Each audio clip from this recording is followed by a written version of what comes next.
Agora vamos à nossa aula sobre a sociedade da borracha, né? O capítulo 4 para o 9º ano. A gente vai trabalhar aqui um período especificamente da Amazônia, mas que está incluído dentro do grande processo que é a história do Brasil. Lembrando que nesse período de auge da economia da borracha na Amazônia, o Brasil está em transição do Império para a República. Então se começa no século XIX, por volta de 1850, né, tem o seu auge, vai ter o seu auge no início do século XX e depois a decadência. Tá? A Hevea brasiliensis, como os senhores estão vendo aí, que é a árvore da seringueira, era conhecida já há muito tempo pelos índios. Os índios já a conheciam. Então, era algo que a população da Amazônia, os ribeirinhos da Amazônia já tinham conhecimento. Então, quando ela começou a gerar altos lucros, foi que se identificou a grande abundância dessas árvores na Amazônia. Tá? E como é que vai começar esse processo econômico, esse ciclo econômico? Lógico, é necessário uma demanda. Para que haja um grande avanço econômico de um determinado produto, é necessário que esse produto tenha uma demanda para ele. E a demanda ocorreu quando, a partir do momento que se inventou tanto o automóvel quanto a bicicleta. Nós vamos ter a patente do automóvel em 1886 com Carl Benz, né, um alemão, e o francês Pierre Lalimer, ele patenteou também a versão mais ou menos definitiva da bicicleta. A gente tem ali 1886, 1860.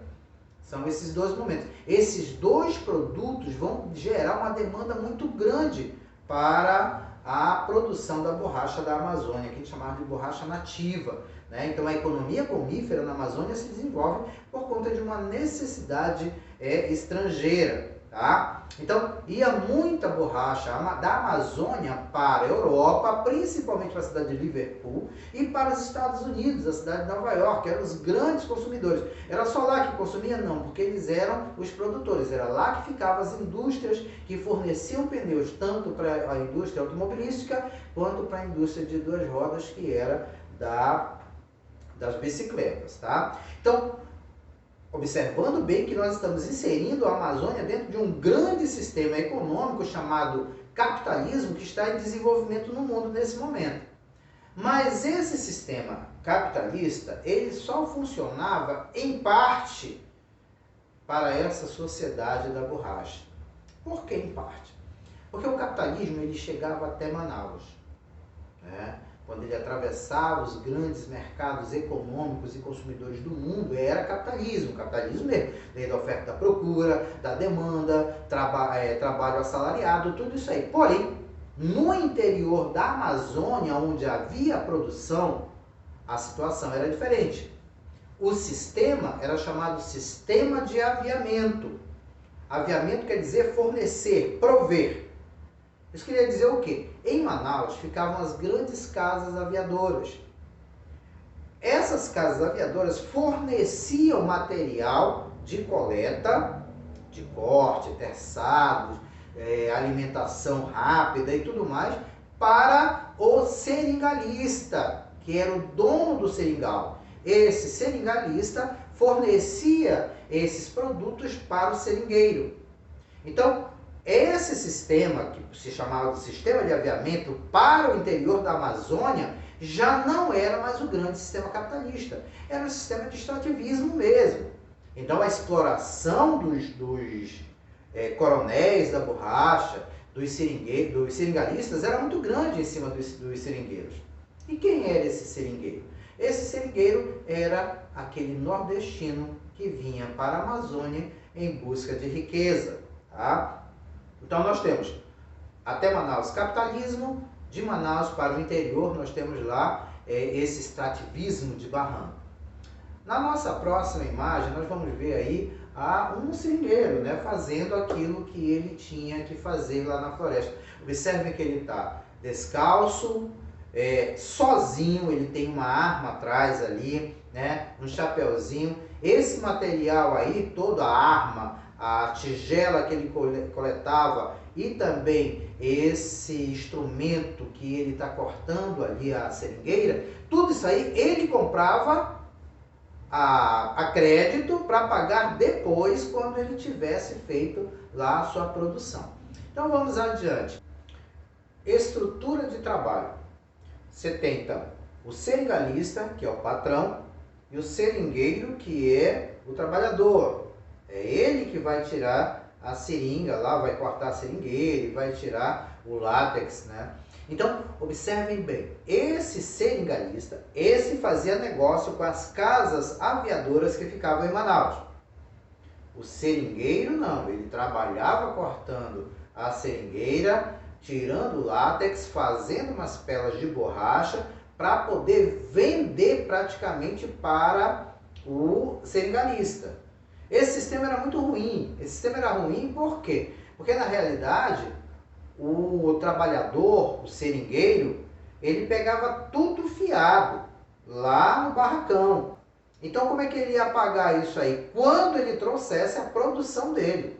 Isso aí é o sistema de aviamento. Aviar, fornecer. Então ele fornecia a crédito, posteriormente o seringueiro pagava isso aí para a sua produção. Então esse sistema ele é bastante explorador, é um sistema que vai prejudicar muito, explorar muito o trabalhador, tá? Vamos falar um pouco sobre o dia a dia do seringueiro.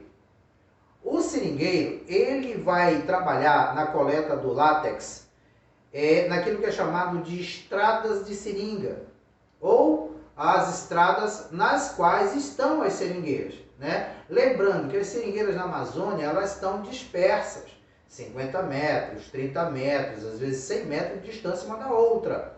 Então eles faziam uma rota de manhã, faziam duas estradas de seringa, às vezes tinha até 15 quilômetros numa estrada dessa, né? Ou seja, muitas vezes o cara fazia 30 quilômetros pela manhã, cortando ali, andando rápido, com medo de animais, passando fome. Ele não comia, não tinha como levar nada. Então pela manhã ele cortava e colocava as tigelinhas. À tarde, após o almoço dele, né, ou se ele tinha alguma coisa para almoçar, ele passava recolhendo aquilo ali. Tá? Então pela manhã ele distribuía as tigelinhas, à tarde ele fazia essa coleta. E à noite ele fazia o que era chamado de defumação. Então a seringueira, ela dá um leite, ela fornece um leite. Esse leite, ele era defumado. Você faz ali uma fumaça embaixo do fogo, a fumaça vai jorrando ali, daqui a pouco a gente vai ver umas imagens, a gente vai jogando ali o látex por cima e vai fazendo uma bola de borracha, que era chamado de pela de borracha. Tá? Então à noite ele fazia isso aí. Então esse trabalhador, o seringueiro, ia dormir por volta de meia-noite, no frio, abandonado na floresta, sozinho. E por volta de 5 da manhã ele acordava para começar a sua labuta, né, o seu trabalho. Tá? Então ele fazia essas bolas de borracha, que em média tinha 40, 50 quilos, ele acumulava lá e no final de alguns meses ele levava até o barracão, que era para o patrão pesar, comprar e pagar aquilo que era devido pelaquela quantidade. Só que aí o que acontecia? Ele ia descontar de tudo que o trabalhador produzia, ele descontava tudo aquilo que ele havia consumido. Tá? E uma coisa importante, você tem, por exemplo, vamos dizer que o seringueiro precisa de uma lata de óleo, ele vai comprar uma lata de óleo. Digamos que ela custe R$2 na cidade. Lá era vendido por 15. Uma lata de óleo era vendida por R$15. Então tudo era superfaturado. O sistema de aviamento, ele servia para explorar o trabalhador, o seringueiro, ao máximo. Então todo esse sistema vai ser privilegiado, porque as vendas, né, as exportações, elas disparam. Muitos automóveis sendo produzidos, muitas bicicletas sendo vendidas em todo o mundo. Então essas vendas, elas disparam. Tá? Então nós temos aí, a produção da Amazônia chegou a representar em algum momento para o Brasil 40% das exportações. Para o Brasil. Né? E chegou a ser de 60% da produção mundial. a produção brasileira. Então, gerou muita riqueza na Amazônia, gerou muita riqueza para o trabalhador, a exploração era máxima. Porém, para o seringalista e para os donos das casas aviadoras, esse sistema, essa produção econômica gerou muita riqueza. Tanto é que Manaus vai se tornar uma grande cidade, uma grande capital. Seguindo adiante, na nossa imagem, a gente vai observar que o desenvolvimento urbano da cidade de Manaus, ele é grandioso. Ele vai ser maravilhoso. A gente vai ter aqui o surgimento do Teatro Amazonas, a construção do enorme teatro. A gente vai ter a urbanização da cidade de Manaus. A gente vai ter a construção, nós vamos ter aí a construção do Palácio da Justiça. A cidade de Manaus passa a ser chamada de a Paris dos Trópicos. Estradas, praças, boulevard. O que se vendia no Brasil não se comparava com o que se vendia em Manaus. Em Manaus tudo vinha ou de Paris ou de Londres. Chegava-se o absurdo de alguém, de um barão da borracha, comprar um terno, e quando esse terno descosturava alguma coisa, ele não mandava fazer em Manaus, ele enviava para Londres para ser reparado em Londres e depois voltava. Tal a riqueza que essa produção gerou para alguns. A professora Edneia Mascarenhas, ela cunhou, ela formulou, estabeleceu um termo que eu acho muito interessante: a ilusão do Fausto. A riqueza da borracha, ela foi ilusória. Por que ela foi ilusória? Porque ela não forneceu ganhos efetivos para toda a sociedade, e sim para um pequeno grupo chamado seringalistas e os donos das casas aviadoras. E, lógico, para os políticos que se aproveitavam disso aí. A grande maioria, índios, caboclos, principalmente os seringueiros, eram extremamente explorados durante esse processo. Tá? O Euclides da Cunha ele veio a Manaus, Euclides da Cunha, ele determinou o seguinte, ele falou o seguinte, que o seringueiro é o homem que trabalha para se escravizar. Então, quanto mais ele trabalhava, mais ele se endividava, o que é chamado de endividamento perpétuo ou eterno. Ou seja, ele precisava comprar aquele material de alimentação, de produção lá do seringalista, e depois ele vendia para esse seringalista a sua produção. O que acontecia? O cara descontava. Se ele tinha R$500 para receber, R$400 ficavam lá e ele ficava com 100. Então ele não tinha como sair daquela vida. Era muito difícil um seringueiro sair da vida de extrema pobreza e miséria que ele tinha. Eu vou trazer aqui para os senhores um pequeno recorte de como era a vida do seringueiro, né? Lógico, a gente não tem imagens da época, mas existe o Museu do Seringal, onde foram feitas algumas imagens lá.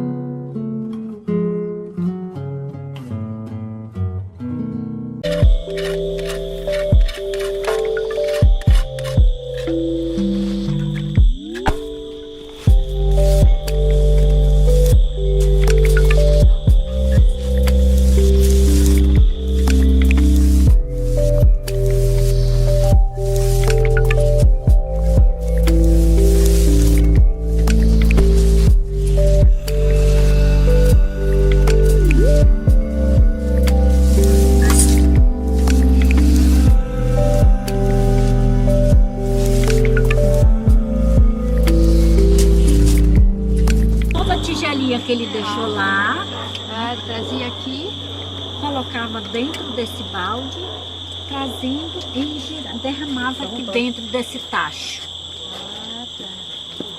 Derramou e ele vinha fazer a borracha. Se fosse começo de trabalho, ele ia começar Do nada, ele ia fazer a defumação das borrachas. Porque se não fosse essa fumaça, ela ia apodrecer. Esse leite, 12 horas em diante, ele já começa a ficar com mau cheiro. Então, para conservar, tinha que ser com a fumaça.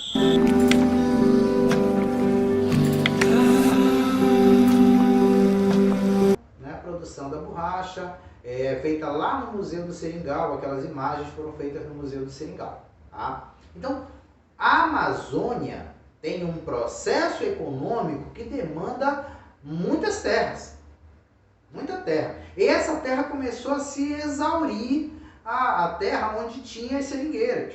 Já não tinha mais de onde tirar. O que aconteceu? Os amazonenses, começaram a adentrar o território que hoje é o Acre, que pertencia à Bolívia. Os brasileiros chegaram para lá, poucos bolivianos estavam ali, mas quando eles perceberam que era uma região de floresta nativa e tinha muitas seringueiras lá, os bolivianos começaram a se achegar. Houve ali um conflito. Houve um conflito armado, houve um jovem soldado, um jovem militar brasileiro, gaúcho, chamado Plácido de Castro, que chegou a proclamar a República do Acre. Não deu muito certo. Rapidamente foi dissolvida a República e esse conflito só foi resolvido lá com a assinatura do Tratado de Petrópolis, que fez com que o território do Acre fosse comprado pelo governo brasileiro. O governo brasileiro comprou o território do Acre, e os brasileiros puderam se assenhorar daquela região para o cultivo, para a extração das seringueiras nativas que lá existiam. Tá? Então a gente observa que é uma produção econômica que demanda muitos recursos. Um dos itens do Tratado de Petrópolis, do acordo que foi feito para resolver lá a pendência entre Bolívia e Brasil, era a construção de uma ferrovia para escoar a produção boliviana para a região do Rio Madeira. Então, ficou encarregado a construção dessa ferrovia ao governo brasileiro, que ficou conhecida como Ferrovia Madeira-Mamoré. Então era uma grande obra de engenharia da época, lembrando que é mais ou menos no mesmo momento em que construído o Grande Canal do Panamá. Então, se vem para a Amazônia gente de toda a parte do mundo, e os ingleses vão estar encarregados de fazer essa construção. Mas é uma região extremamente inóspita. Tanto é que essa ferrovia passa a ser conhecida como a Ferrovia da Morte ou Ferrovia do Diabo. Por quê? Morreram muitas pessoas lá, as pessoas não tinham nenhum tipo de divertimento, era muito difícil sobreviver naquela região. Além do mais, o solo da Amazônia não é propício para a construção de ferrovias. Ele é muito instável. Então, grandes seções da ferrovia estavam construídas, dava-se uma chuva muito forte e pela manhã ela havia sido destruída. Então, tudo isso aí fez com que a ferrovia Madeira-Mamoré fosse realmente um desperdício de dinheiro e de vidas. Alguns historiadores contam 30 mil mortos, outros 60 mil mortos. E toda essa aventura no meio da floresta amazônica é contada em um romance de Márcio Souza, chamado Média Maria. É um romance muito bom que virou minissérie da Rede Globo. Nesse romance ele conta realmente as desventuras do que foi a construção da ferrovia Madeira-Mamoré. Continuando, nós vamos observar que esse grande movimento econômico da Amazônia começa a entrar em declínio. Por que começa a entrar em declínio? Acontece uma produção na região da Ásia, no Sudeste Asiático, começou a haver uma produção muito grande de borracha. A borracha nativa da Amazônia começou a perder espaço. Muito embora fosse de melhor qualidade, ela demorava muito para ser produzida. E vai acontecer lá que os ingleses, né, as colônias inglesas na Ásia começam a produzir em grande quantidade essa borracha. O que vai acontecer posteriormente na Amazônia? Um declínio, né? Se começa a se produzir em grande quantidade na Ásia, a produção amazônica entra em declínio. E esse declínio vai ser terrível para a região. A gente vai ver que naquela região lá nós temos alguns elementos que atraem a essa produção. Por exemplo, menor custo, mão de obra barata e abundante. Lembrando que a mão de obra na Amazônia vinha do Nordeste. E você tinha que custear todo o trajeto do nordestino até os seringais. Lá naquela região não, o cara morava do lado, vivia do lado dos seringais. Então, o seringalista da Ásia, ele começou a ter muito lucro, colocar muito mais produtos no mercado, que não eram de boa qualidade, mas tinha uma grande quantidade, baixou o preço da tonelada da borracha. E isso também fez com que se desenvolvesse melhor forma de transporte, um transporte mais eficiente, naquilo que ficou chamado de cultivo racional. O que é cultivo racional? As seringueiras que eram encontradas de 15, 20, 30 metros de distância uma da outra, passaram a ser plantadas a cada 5 metros de distância. Então facilitava muito. Enquanto que o seringueiro na Amazônia, no final do dia, ele conseguia produzir apenas 2 quilos de borracha, muitas vezes, na Ásia, no final do dia, você produzia 30, 35 quilos de borracha. Então, começou a haver a decadência de toda essa produção, desse sistema de aviamento começou a se destruir, os grandes seringalistas foram embora, os donos da casa aviadores foram embora também do Brasil, tá? E em 1910 a gente vai ter apenas 10% da produção mundial era feita pelo Brasil, era fornecida pelo Brasil. Decadência, a Amazônia passou novamente por um ciclo econômico. Nós vivemos na Amazônia em ciclos econômicos. E um ciclo econômico, ele tem o seu auge e começa a decadência. Foi assim com as drogas do sertão, foi assim com o apresamento de índios, foi assim com o extrativismo. E observe que a nossa Zona Franca praticamente todos os anos sofre ameaça. Tem períodos de grande produção e períodos de decadência. Então, na Amazônia, vive-se em função de ciclos econômicos. Mas o ciclo mais rentável, o ciclo que nos deixou mais marcas, foi o ciclo da borracha, que gerou uma sociedade orgulhosa em Manaus e Belém. Porém, durou muito pouco.